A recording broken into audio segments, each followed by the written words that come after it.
Je lis du livre d'Exode, chapitre 12, au verset 4, ce qui suit. Si la maison est trop peu nombreuse pour un agneau, on le prendra avec son plus proche voisin, selon le nombre des personnes. Vous compterez pour cet agneau d'après ce que chacun peut manger. Prions.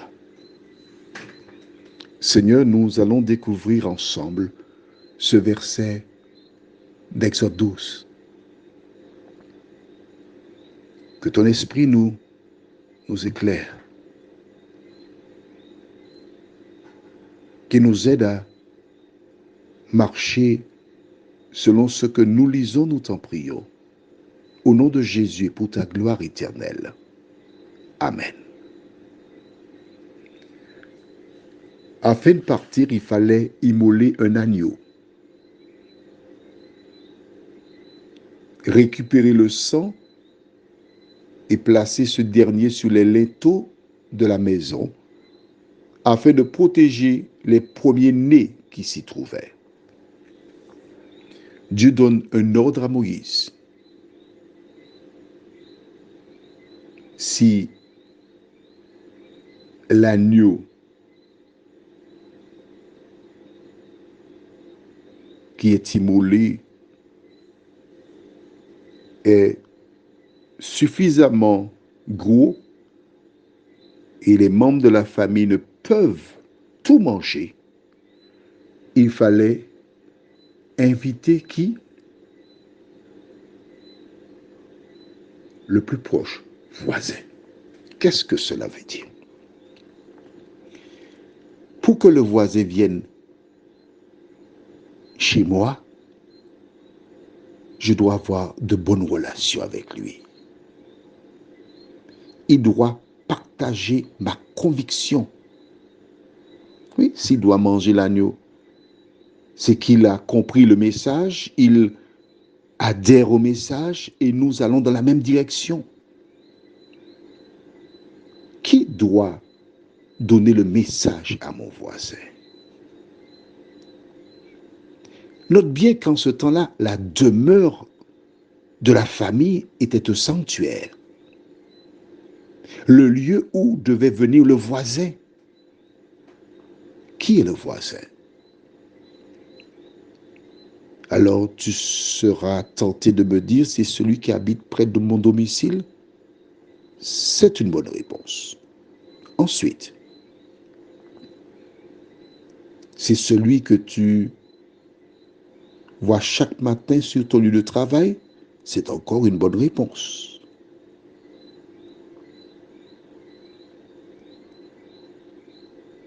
Ces personnes qui habitent près de ton domicile, que tu rencontres chaque jour, quels sont tes rapports avec elles? Leur as-tu parlé de Jésus? Connaissent-elles Jésus à travers toi? Note bien que ces personnes devaient venir dans ta maison pour partager l'agneau, c'est-à-dire Jésus, le sauveur du monde, et bénéficier de la grâce du salut. Vois-tu, ce n'est pas anodin. Ce verset de la Bible indique que toutes celles et ceux qui sont sur cette terre, qui ont des voisins, ont une obligation, un devoir,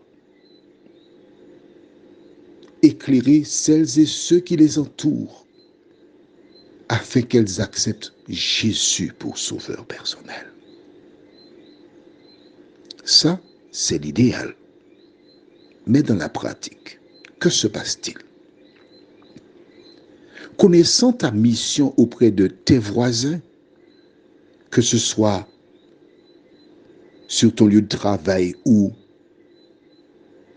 là où tu résides, l'ennemi s'acharne pour créer des situations conflictuelles entre eux et toi.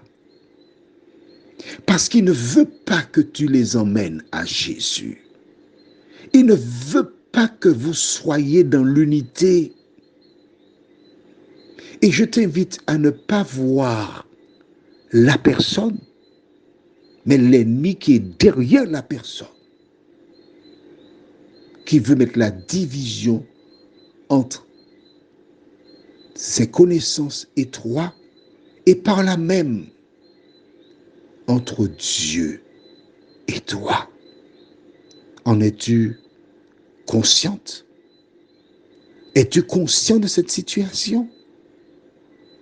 Tandis que nous sommes encore au début de cette année, je t'invite à t'organiser en faisant premièrement une prière où tu demandes à Dieu les paroles, les attitudes pour rencontrer tes voisins. Deuxièmement, après cette prière, que tu sois attentif afin de renouer une relation. Car l'objectif final,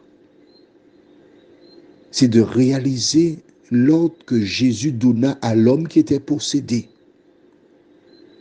Une fois guéri, il dit, va dans ta maison vers les tiens et raconte-leur ce que le Seigneur a fait pour toi. Que fais-tu de cet ordre divin? Prions, notre Dieu, notre Père. C'est vrai que nous n'avions pas compris. C'est vrai que nous nous sommes laissés piéger en tombant dans les ruses du mal.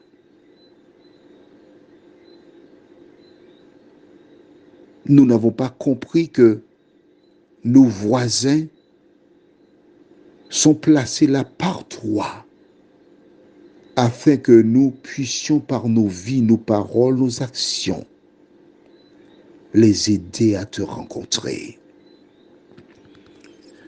Nous avons succombé à la tentation, nous avons répondu à des provocations, notre moi a été touché, nous avons perdu de vue l'objectif divin. Nous te demandons humblement, Seigneur, en ce soir, pardon. Merci de nous éclairer. Merci de nous aider à comprendre que nous devons être en mesure un jour d'inviter nos voisins dans le sanctuaire que tu nous as donné afin qu'ils te rencontrent, toi, la source de la vie. Merci Seigneur, nous t'en prions. Une fois de plus, au nom de Jésus, pour ta gloire éternelle. Amen. Je te souhaite une bonne nuit et que l'Éternel continue de te bénir.